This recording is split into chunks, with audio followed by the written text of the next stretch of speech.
Sparty's back. Today's video is going to be all about welcome mix-ups. A lot of players, the best players in the world, have such tight welcome mix-ups that you are very much at a disadvantage coming in because you are likely to eat that next combo. Some mix-ups are so dangerous that you are better off just playing a neutral game where you just cannot possibly be hit. Such a low-risk game that you never get hit because the welcome mix-ups are so strong. But how do these top players make such strong welcome mix-ups? It might be through practice, but it might also be through training mode. So here's a few ways that you can develop your welcome mix-up game in order to get the advantage on your opponents. The first thing I want you to do, naturally, is to understand that welcome mix-ups, by their nature, are dependent on when you kill the opponent and how much time you have after that. So, for example, what I want to do first is turn off life recovery from my dummy. I'm just going to set health low so that I can easily kill.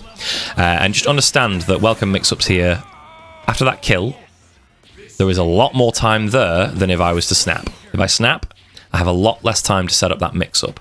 So this is crucial, especially if your character likes to set up. So for example, Dormammu likes to set up and get some spells, get a carpet down, and then be able to mix up the next character. However, if you snap, you've only just got enough time to get a carpet down and then hit them with a jump light. Depending on the character, some small characters can't be hit with that jump light, so it's not really that great of a mix-up or that great of a meaty to stop them from being able to do something on the way in. You maybe have to omit the flame carpet on those. Now, so there is a timing difference there. There's also some slight differences. For example, if I kill Magneto here mid-screen, the moment that I walk over his body, Dormammu comes in on the other side. Naturally, if I killed him mid-screen and stayed on that same side, stayed here on the same side, the next character comes in on the opposite side of that character. They are the dividing line, the boundary. But if I cross that boundary, their character comes in on the other side of the screen, on a death animation, that is. But if I take Magneto here and snap him mid-screen, I can go underneath where he just was, could completely cross that boundary. However, Dormammu is going to come in on the same side, which can make for some interesting mix-ups, but you need to actually understand that that's going to happen off a snap mix-up and not get caught off guard trying to cross them under on a snap mix-up or get them to switch sides where it wasn't going to happen the way you intended it to. In order to actually get them to come in on the other side, you have to travel a full screen's distance over to the other side, which you can do with teleport characters, or, for example, if you've got a fast enough plink dash. Try it one more time here. If you plink a full screen's length all the way over to the other side, they will come in on the other side themselves. So what I do want to do, now that we've got life recovery off and the life gauge set quite low, that's the simplest way to practice it, but I also want to just prep something here as well. If you have any 2 buttons on your pad or your stick or whatever you use that you potentially could bind to a record button and a playback function, do it now. You probably likely have an extra light or an extra heavy or an extra plink button like an LM or something like that, or an X Factor button. In training mode, you won't need them per se, so you're not going to be in a real match. You don't need them to the same extent. So just unbind those and put on a player 2 recording and a playback or a playback repeat. I like playback repeat just because it allows me to have a looping sequence of something that I want to practice against later, which I'll show you. But now that we've got that set, I just want to practice the most simple way to do this. You kill their character like this, and now the character's dead, and you're going to practice your mix-up and whatever your assist is, and just try and mix them up in some way like that. You might want to do this where you could actually set their health very low, or you could practice, if you wanted to, you could practice your game plan and, the entire kill sequence. So you're going to do an entire combo, get them down to 0 health, and then whatever way you've killed, then you're going to be able to actually mix up the next character based on that. Now, the next character's always going to get hit on the way in, unless you change something about that. So maybe you don't want them to get hit. Maybe you want them to block and do a bit of push blocking. So let's go to our dummy options, and I'm going to set, instead of auto guard, which, for example, if I just make them get hit like that, it blocks the next thing after a combo drop. I don't want all guard, but I do want high, mid only. All guard, high, mid only. I'm going to put random advancing guard on. If you just put advancing guard on,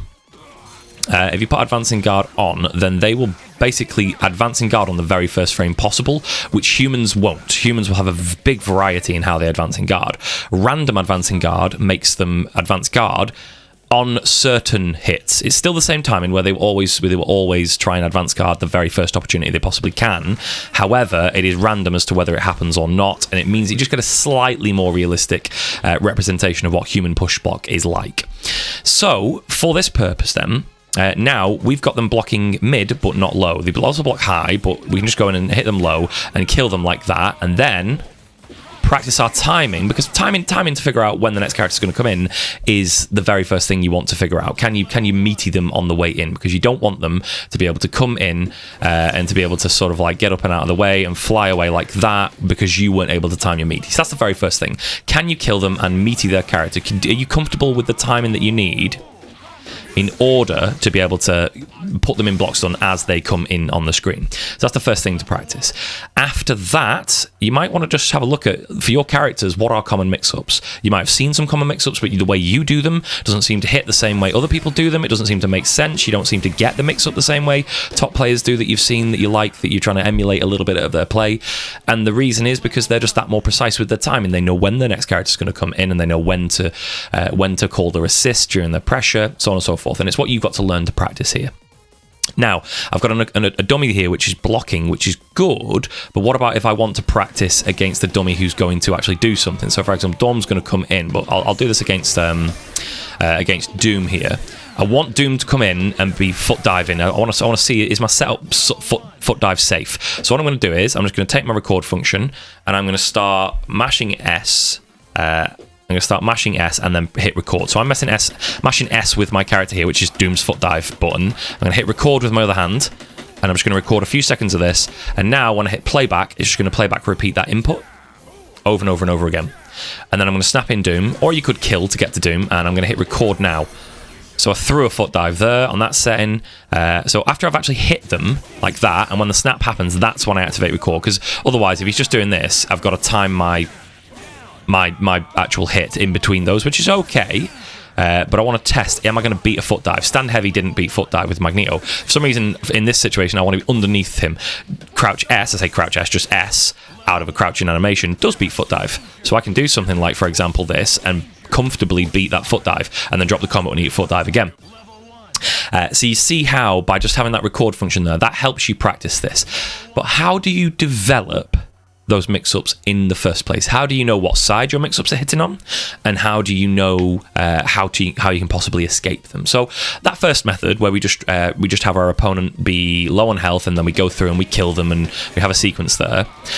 It might be that we want them to block on the way in, and that's great for that. But what if we want to see how the escapes can be made? Well, we have to then do the opposite. So we have to use our team on player 2, and that's why I've set up the same team on both sides. But often I will pick a Magneto, a Zero, or a Virgil, or something like that as player 1's team, and put my own team, for example Wolverine, Dormammu, Iron Fist, on player 2, and then record setups on player 2 to test how they are hitting left or right, and whether they're escapable or not, and what methods can be used to escape them. Or after blocking, is the chance for my opponent to maybe gain advantage by doing X or Y. So in order to do that, I'm just going to take this. I've got to set my, I've actually nearly forgot that. I've got to set life recovery off for my player 1 now, for the player settings. Similar sort of thing. There's a lot of bleeding going on up at the top there. And I'm just going to go into the corner, reset into the corner, and then do something like this. And now I can set up a mix-up like this and see what happens. That one wasn't the tightest. Let me just do that again. So now I've got this set up.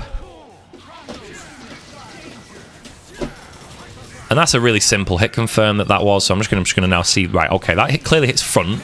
But what happens if I push block and he's going to do those jabs? I stay in the air and I push block him away, and now there's a situation where I can get away. So I've got to figure out something else on it to mix up next time. I know that wasn't that great because of the way that I didn't confirm it. So this time, something like that. And then I'm going to hit playback again. Oh, just go a bit like that. There you go. Okay, let's see what happens now. And now there's a bit more pressure there, and I can see how that's been affected. And now, if the mix-up was purely like a left-right, and it was a difficult left-right to block, I could record it in such a way. Maybe I'm going to do a snap mix-up. I'm going to give my character a bit more life here. And I'm going to do a situation like this, where I do some fancy setup. And I've obviously not practiced this morning. Like this, a bit more like that. Do a bit of this. Do a bit of a fancier setup with a snap or something like this. I can't do hypergrav loops.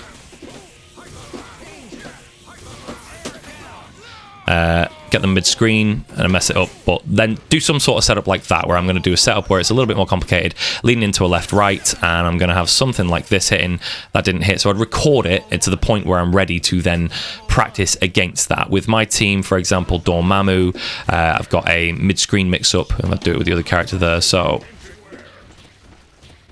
like this, where I snap and then do a teleport into left-right mix-up like that, and I'm trying to just check okay, what side did that hit on, how did it hit, how do I practice against that?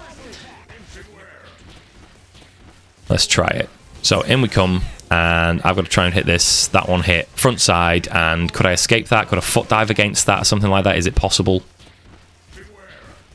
I'm just going to mash foot dive with Doom here. No, foot dive doesn't beat it. What if I try and mash throw? So now I've got this setup recorded, and I'm just trying my best to set it up so that I can practice. Can I mash throw? Apparently I can, because the setup wasn't tight. So now I know that I need to do that setup a bit tighter against that. So I can do like this. And I missed it this time, so I'll practice it again. So it's about not only figuring out is the setup tight, but also how tight does your execution need to be in order to get that. So like that looked a bit tighter, more towards what I wanted it to be. So now I should have a better time. Oh, darn it. Should have a better time. And I've messed up my recording because I didn't know the position of my character. Let's have a sip of tea whilst he's doing this. There we go, that's better. So now I have a mash throw. Mash throw, but nothing happened because the timing was correct on that. There's a lot going on with that mix-up. I do have some other videos on that mix-up in particular, if you're interested in that one on Dormammu 50-50 left-right, where they can't actually act. There's no way to act out of that mix-up, and I know that because I've recorded it and practiced against that setup. So if I try it again, I'm going to mash X-Factor this time. And in theory, nothing should come out because you cannot act before you've been put into block stun with that time. So I'm mashing X-Factor. And X-Factor only comes out after Dormammu's been touched there. But I know that because I've practiced it. And I know that because I've recorded the setup as player 2 and then practiced it. So again, similar sort of thing. If I want to do any sort of mix-up, I either kill or snap. And now I can see what side these are hitting. Like that, and then practice against it and see what I can actually do to get out of that. So this one's like a cross-up setup, and what can I do to get out of it? Can I air dash up back? Not with Doom, I can't. I thought Dormammu was about to come in. Can I foot dive forwards out of this setup? I'm just going to foot dive forwards. I can smack Doom out of that, so it's a little bit vulnerable to like a foot dive or an air dash forward. So that's potentially an issue. So what else can I do against this? Well, at that point. Sorry, what else can I do to make this mix-up tighter? So at that point, I'd go back to the drawing board, exactly the same thing, and I'm going to snap this time with slightly different timing, and I'm going to sort of do a bit of this to make sure that I catch a foot dive. I might actually get thrown if I mash that foot dive, though, this time, looking at that spacing and that timing. I'm just going to mash foot dive. Yeah, and I got thrown like that. So this is why you practice these, because then you're thinking, right, okay, that's a vulnerability of that setup. It's not as good as I want it to be. Let me try again. So this time, I did a slightly different setup again. So this time, instead of forward jumping, I neutral jumped. And that should give me the spacing to avoid getting thrown by foot dive, I think. I'm just going to mash that foot dive again.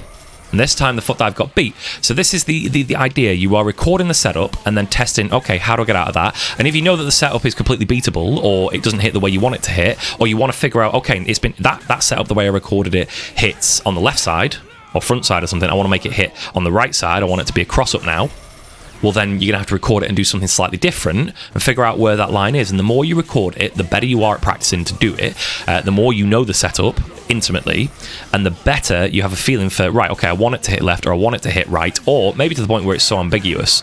It's so ambiguous that you don't know. Personally, I like setups that look as if you have no idea what you're doing, and maybe you could pretend that you have no idea what you're really doing. However, you actually do know how to make it hit left or right, because there are times when you're reading an opponent and your mix-up is the thing that's wrong. For some reason, the timing that you've got with your mix-up, even though it's supposed to be ambiguous and you have no idea whether it's hitting left or right, the timing that you're using is consistently hitting one side or the other. You might have all realised sometimes when you play against like a zero player, for example, lightnings are really ambiguous, but a player using lightning might use a certain setup and think it's ambiguous, but they've become so consistent at using it, it's actually hitting the same way every time. I've had that where I've actually messaged my opponent and said, by the way, your lightning hit the same way every time for that like 10 games we played or something like that. I have messaged, this is back in the old days, like playing Xbox Live. messaged a person and said, look, your lightning was hitting the same side every time. And the guy came back to me and said, I had no idea. Thank you for telling me that. And then went back to the drawing board. And it's one of those things where you then got to practice it and make it hit the other way and know the difference for yourself. And I think a lot of people assume that top level players have no idea whether it's hitting left or right, when in reality those players are skilled enough and comfortable enough and experienced enough with their characters that they do know what side, generally speaking, it should be hitting, because they've practiced the frame differences between the left or the right hit. Now, that's a nice way to do it. Naturally, you want to practice against different things, like practicing against helmbreakers, like practicing against foot dives, and make sure it's safe against those, practicing against escape. So what you want to be trying to do is have characters as your dummy here, who can escape, who can get out of things, who can air dash, who can mag blast, who can foot dive, who can helmbreaker, who could spell a Vishanti or Gimlet, X Factor, and that type of thing. How do they get out of your setups? And because you've practiced those things, you can then try to cover those options to prevent them from happening. The only other method that really I've used in the past that I think is quite good is if you have, say, for example, a spare pad. You might not play on pad, but if you have a spare pad lying around, you can turn your pad on for your console, or if you're on PC, maybe wire it up or something like that. And then if you have something like an elastic band knocking around, or like a hair bobble, a hair band that like if you've got any women in your life, I know I'm talking to gamers, I'm sorry, but if you do have any women in your life, or maybe you've got long hair, you could just tie it round so that you've got that analog stick just pulled one way or the other, and then just rest it, and your character then will just be doing this the whole time. Because if you set the dummy to come here, if I set him to walk forward, that dummy, if I set them to, let's say, all guard, is going to block that way and block that way, block that way and block that way. What you want them to be doing actually is to always be walking in the same direction, which you can't do with this. And if you try and record it to happen as well, if I try and stop walking, crouch please, if you record them to walk forwards, when you cross over the other side of them, they will still be walking forwards at you, so they're always going to get hit by every setup you practice. Doing it this way with a second controller or a second stick that you've got, and having that analog stick pushed one way like that so that it's over to this side, means that they're going to be walking into this way, and they're going to be holding block towards the corner, so that when you record against that, you're always going to be getting a cross up to hit, and you're always going to be getting front side to block. And that makes it very easy for you to practice a mix up and make it hit left, make it hit right, then try again to make it hit left, make it hit right. In my opinion, that's a really good way to practice and understand how your mix-up's hitting. And if someone's blocked it 3 times in a row, understand that it's because you made it hit on the certain side that way around. Remember, there are different grades, different strengths to welcome mix-ups. The absolute strongest welcome mix-up is an unblockable. Not every character has those, and not every team has them. The next best mix-up, in my opinion, is a left-right, because left-rights happen very shortly after characters coming in and have to be blocked. You have to guess. You got a 50-50 chance. Maybe if you are more experienced, you got a slightly better chance than that. But you have to block. You have no choice. The best characters in the game, like Zero, can force that 50-50 with Lightning, because it's extremely hard to escape or beat Zero out, because you're just going to get hit trying to escape the 50-50. The best characters in the game can do that. So, for example, that Dormammu mix up where I'm going to mid-steam, snap into mid-screen, I can teleport to either side and make it hit front or back. The difference is really, really minute, and the difference means that I can hit left or right on purpose, so I understand where it's hitting. So that's the next best, in my opinion. And then the next best after that would be a layered mix-up where throws will be making a character, potentially have to come in and maybe eat meaty pressure where you cannot escape, into throw opportunities, into a situation where you then land on the ground and are then subject to a high-low sequence. That would be, in my mind, the next situation. Obviously, even better still if you have a situation where you have something, for example, like a flame carpet, or for example, Nova's shield, or Eye of Agamotto, something there to prevent them from being able to act. Modok shield, for example. So while you're sat in the corner there, if you tap a button to try and defend yourself, or try and jump heavy to throw, or something like that, you can be very easily knocked out of it by that thing that's in the way, that other stationary tool, like the shield or the flame carpet. So there's other tools really help. The mix-ups where you're trying to layer in a throw might look something like a bit like this, where you've got this layered sort of, if a snap like that, you got missiles come in, and you got this sort of situation. Why didn't you guard that? I thought I just set you to all guard, didn't I? Is it because I'm recording? Oh, it's because I'm recording. Right, okay, yeah, of course I'm recording as player 2 here. In fact, I don't even need to record as player 2. Let me just... You're just going to all guard everything. So I'll throw you. Let's get a kill on this character here. Like that. Set up my spacing and then do something along the lines. It's kind of hard to actually do because I've not set them to push block right there. But if I do something like that... Oh, wait. I do want the recording, actually. Let me just demonstrate that as a recording. Let me think about this. It's kind of hard to record this because you need the opponent to be blocking. Actually, I need the character to die, don't I? There we go. Like that, you need them to get hit by this next bit and actually block it. So it's kind of hard to record this. You're better doing it off a dummy where you've got, say, them. Let's say crouch, all guard, and I want. Probably just going to stick advancing guard on for this. So let's kill them. Something like that.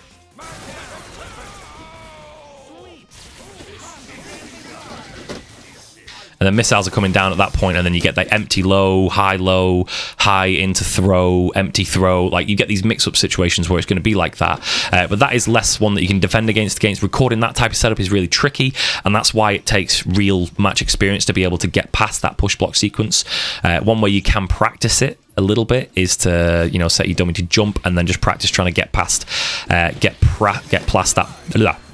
that advancing guard. But again, humans will advance guard at different frames, and it depends on your character very much so. Magneto's blessed because he can hit characters like that on the way down and then dash through the push block like that. However, a lot of characters are sat doing like jump, medium, heavy and don't even have the blessed normals to be able to get through the push block at all. So he can do something like that, Dormammu, but it's a little bit trickier than Magneto because his dash isn't as good, it doesn't travel as far, he isn't as fast of a character, and then things like that. Jump light into heavy whiffs, jump medium into heavy whiffs, jump medium into medium whiffs, unless you really delay that second medium. I think you do something like you delay the heavy, maybe you get it to touch them. And then you're too far away to actually do pressure. So it depends on your character as to what you can apply, but he might do something like a flame carpet underneath them. And at that point, do a flame carpet underneath them, hit them with a jump medium, call an assist, and then they're in a situation where you need to then convert off a combo. And it's practicing those situations which will allow you the benefit of experience potentially in matches where you are getting a hit and making your opponent fear that hit much more than they already were doing. So when you get a hit on a character and they die, that is the first step to becoming a good player, making sure that your opponent always dies. Make sure you got a combo there which is going to kill. But the second element of it in becoming a top player is being able to mix your opponent's next character up on the way in. So you must be able to kill, you must be able to set it up in an order in a way where they die, and then you got to practice that sequence. So the final thing that I want you to do is, once you've got a selection of these mix-ups down, maybe just one or two with your main point character, the final thing is to practice your flowchart. So if you know that off a normal hit like this, you can do a combo like this, and you can get yourself into a good position where you're then in the corner and you're going to then spend a couple of bars maybe and get a kill into a setup, then what is your next mix-up and can you kill from it? So you're going to be practicing that next setup, and if you can't kill from it without X-Factor, well, spend X-Factor them. Like that. Like, spend X-Factor and kill them for it. Whatever your setup is, make sure that the next character dies as a result of you hitting it. There is absolutely no point in you doing great mix-ups and then letting their characters live. So they either have to die, or if that second character is less intimidating than the anchor character, well, then you want to snap the next character in. So if I'm hitting Doom and Virgil's at the back as the third character left, well, then let me snap in that Virgil. That's the key point here. Don't waste an opportunity. Resets in this game are okay. You can put people in some very dangerous situations. However, they've got a neutral tech, which is faster than their back tech or front tech on the ground. And in the air, the techs don't have any difference in frames, but they do have difference in positioning.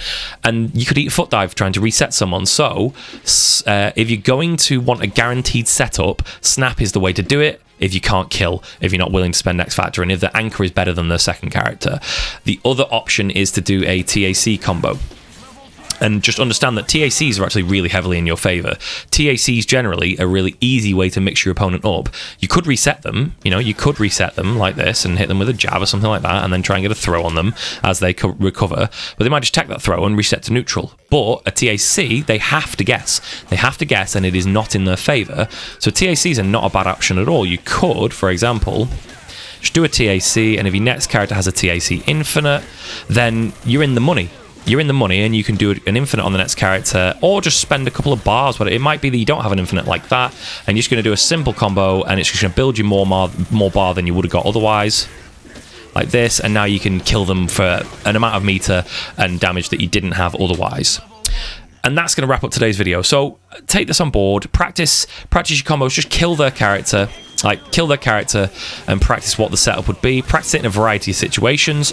Practice situations where you kill using one assist and then you don't have it for the next situation. So practice a situation where you kill, or not kill rather, but snap, for example, where you don't have your assist ready for the next mix-up. So if I snap here, I can call my missiles there, but if I snap out of those missiles, I don't then have those missiles ready to call immediately. They didn't come out there. So understand that sometimes, this can be a problem that you experience against Phoenix players. So you want to snap in Phoenix, and then your combo leads to a route where to convert with it. This is a problem with Wolverine for me.